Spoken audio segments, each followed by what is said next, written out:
Puthuppadi service സഹകരണ ബാങ്കിന്റെ നേതൃത്വത്തിലുള്ള ഗ്രീൻ വാലി കാർഷിക nursery 2025 August 18 Puthuppady green valley കർഷക സേവന കേന്ദ്രത്തിൽ വെച്ച് കർഷക സംഗമവും സെമിനാറും നടത്തി.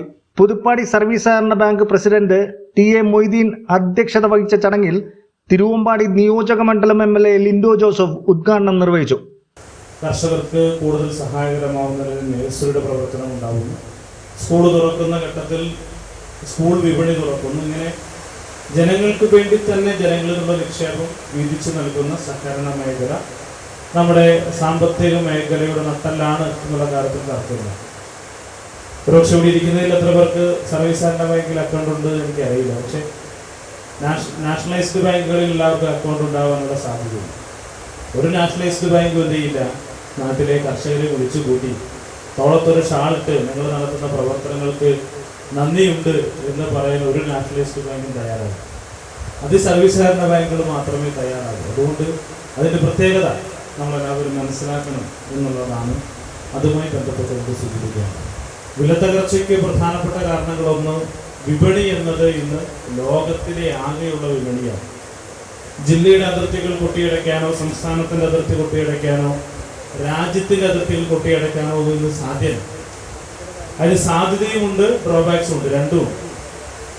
ലോകമാകെ ഒരു വിപണിയാകുമ്പോൾ നമ്മുടെ ഒരു പ്രൊഡക്റ്റ്, നമ്മൾ ഉൽപ്പാദിപ്പിക്കുന്ന ഒരു ഉൽപ്പന്നം, ഇപ്പോൾ നമ്മുടെ പറമ്പിൽ 10 കുടംപുളി ഉണ്ടെങ്കിൽ ഏറ്റവും ശുദ്ധമായ കുടംപുളിയാണ് എന്ന് പറഞ്ഞ് നമുക്ക് അമേരിക്കയിൽ ഇരിക്കുന്ന ഒരാൾക്ക് മാർക്കറ്റ് ചെയ്യാനുള്ള സംവിധാനം ഇന്ന് നമുക്കുണ്ട്. അവർ കർഷകർ നേരിടുന്ന പ്രധാനപ്പെട്ട പ്രതിസന്ധിക്കുള്ള ഏറ്റവും പ്രധാനപ്പെട്ട പ്രശ്നം അതാണ്.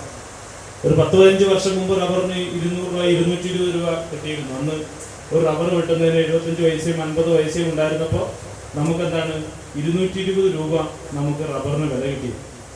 ഇന്ന് ഒരു റബ്ബർ കർഷകനെ സംബന്ധിച്ചിടത്തോളം റബ്ബർ വെട്ടി പാലെടുക്കുന്നതിന് 3 രൂപ കൊടുക്കണം. വില ഇപ്പോഴും 180 കിട്ടുന്നുള്ളൂ. ഒരു പ്രശ്നമാണ്. എന്തുകൊണ്ട് പ്രശ്നമാണ് എന്ന് ചോദിച്ചാൽ, റബ്ബർ ഏറ്റവും കൂടുതൽ ഉൽപ്പാദിപ്പിക്കപ്പെടുന്ന, ഉൽപാദന ചെലവ് കുറഞ്ഞ മറ്റ് രാജ്യങ്ങളിൽ നിന്ന് നികുതി ഇല്ലാതെ ഇറക്കുമതി ഉണ്ടാകുന്നു എന്നതുകൊണ്ടാണ്. ഇപ്പോൾ നമ്മളെക്കാൾ കുറഞ്ഞ വിലയ്ക്ക് റബ്ബർ രാജ്യത്ത് കിട്ടും. നമ്മുടെ റബ്ബറിൻ്റെ മഹാഭൂരിപക്ഷം വരുന്ന ഭാഗവും ഉപയോഗപ്പെടുത്തുന്ന 90% വരുന്ന ഭാഗവും ഉപയോഗപ്പെടുന്ന റബ്ബർ കമ്പനികളുടെ ടയർ കമ്പനികളാണ്. ടയർ ഉൽപാദനമാണ് റബ്ബർ കൊണ്ട് ഏറ്റവും കൂടുതൽ നടക്കുന്നത്. കേരളം എന്ന് പറഞ്ഞാൽ റബ്ബറിൻ്റെ ഒരു വലിയ കേന്ദ്രമാണ്. നമ്മുടെ ഇന്ത്യയിൽ തന്നെ ഏറ്റവും കൂടുതൽ റബ്ബർ ഉൽപ്പാദിപ്പിക്കുന്ന ഒരു സംസ്ഥാനമാണ് കേരളം. നമ്മുടെ റബ്ബറിന്റെ 90% റബ്ബർ കൊണ്ടുപോയി ടയർ ഉണ്ടാക്കുകയാണ്. നിങ്ങൾ വാങ്ങിക്കുന്ന ഒരു വാഹനത്തിന്റെയും ടയറിന്റെ വില കുറഞ്ഞതായിട്ട് നിങ്ങൾ കേട്ടിട്ടുണ്ടാവും. ഏറ്റവും പ്രധാനപ്പെട്ട ഒരു ടയർ ഉൽപാദനത്തിന്റെ ഏറ്റവും പ്രധാനപ്പെട്ട ഇൻഗ്രീഡിയന്റ് എന്ന് പറയുന്നത് ഈ പറയുന്ന നമ്മുടെ റബ്ബർ തന്നെയാണല്ലോ, ടയറിന്റെ. ആ ഏറ്റവും കൂടിയ, ഏറ്റവും പ്രാധാന്യമുള്ള ഇൻഗ്രീഡിയന്റ് ആയിട്ടുള്ള റബ്ബർ, ആ റബ്ബർ ഉൽപ്പാദിപ്പിച്ചുകൊണ്ട് അല്ലെ റബ്ബർ ഉപയോഗപ്പെടുത്തി ഉണ്ടാക്കുന്ന ടയറിന്റെ വില കുത്തനെ കൂടുമ്പോഴും റബ്ബറിന്റെ വില എന്തുകൊണ്ടാണ് പുറകോട്ട് പോകുന്നത് എന്ന് ചോദിച്ചാൽ അതിനൊറ്റ കാരണമുള്ളൂ, ഇറക്കുമതി കൂടുന്നതുകൊണ്ട്. നമ്മൾ ശാസ്ത്രീയമായ രീതിയിൽ കൃഷി ചെയ്യണമെന്ന് പറയുന്നത് ഒരു നിസ്സാര കാര്യമായി നമ്മൾ കാണുകയും ചെയ്യരുത്. ഒരു വർഷം നിങ്ങളുടെ തെങ്ങിൽ നിന്ന് കിട്ടിയ 80 തേങ്ങയാണ് മാക്സിമം. ശാസ്ത്രീയമായ കൃഷി രീതിയാണെങ്കിൽ 200 തേങ്ങ കിട്ടും എന്നതാണ് കൃഷ്ണകുട്ടി മിനിസ്റ്റർ പറഞ്ഞ. എന്താണ് ഇതിന്റെ പ്രശ്നം? നിങ്ങൾ കൃഷി ചെയ്യുന്ന രീതി ശരിയല്ല. ഉൽപാദനക്ഷമത കുറഞ്ഞു കഴിഞ്ഞാൽ തെങ്ങ് വെട്ടി വേറെ തെങ്ങ് വെക്കണം, അത് നിർബന്ധമാണ്.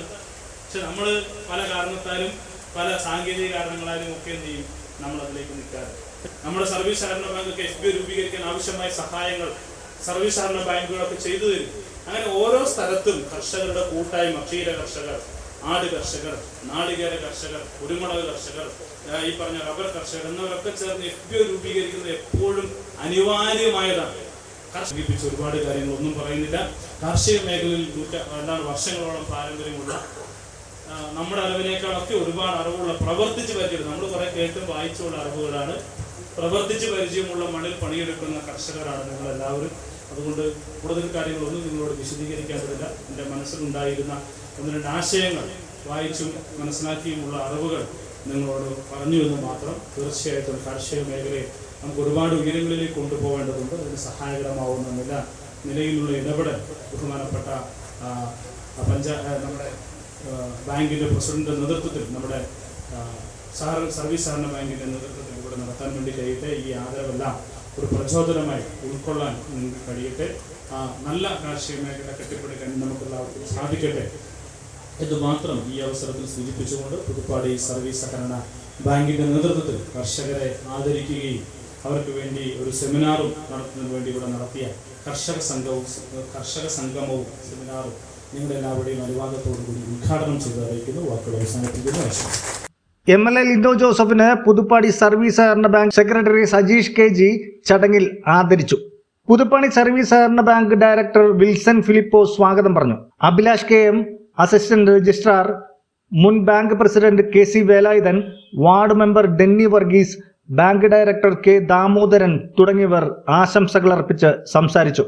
പുതുപ്പാടി ബാങ്കിന്റെ നേതൃത്വത്തിലുള്ള ഗ്രീൻ വാലി കാർഷിക നഴ്സറി തിരഞ്ഞെടുത്ത മികച്ച കർഷകരെ ആദരിച്ചു. സെമിനാറിൽ പങ്കെടുത്ത എല്ലാ കർഷകർക്കും നല്ല ഇനം തെങ്ങിൻ തൈകൾ MLA ലിൻഡോ ജോസഫ് വിതരണം ചെയ്തു. ചടങ്ങിന് പുതുപ്പാടി സർവീസ് സഹകരണ ബാങ്ക് സെക്രട്ടറി KG സജീഷ് നന്ദിയും പറഞ്ഞു. തുടർന്ന് നടത്തിയ seminar Puthuppadi Krishibhavan agricultural officer Ramya Rajan V class നയിച്ചു. News bureau, Thamarassery.